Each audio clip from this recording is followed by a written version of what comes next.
Sayyid bin Abi Hassan states that a man came to Hazrat Ibn Abbas radiyallahu anhu and said, I am a man who makes pictures, so give me a verdict regarding them.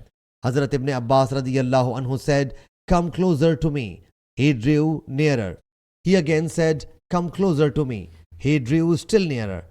He radiyallahu anhu, placing his hand on his head, said, I narrate to you a hadith of Allah's Apostle sallallahu alayhi wa alihi wasallam, which I have heard from Allah's Apostle sallallahu alayhi wa alihi wasallam.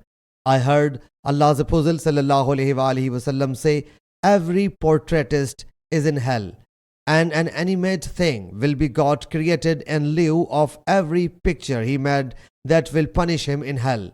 Hazrat Ibn Abbas radiyallahu anhu said, if you necessarily have to make a picture, you should make sketches of trees and inanimate things. Nasir bin Ali confirmed this hadith. Sahih Muslim Hadith number 5506.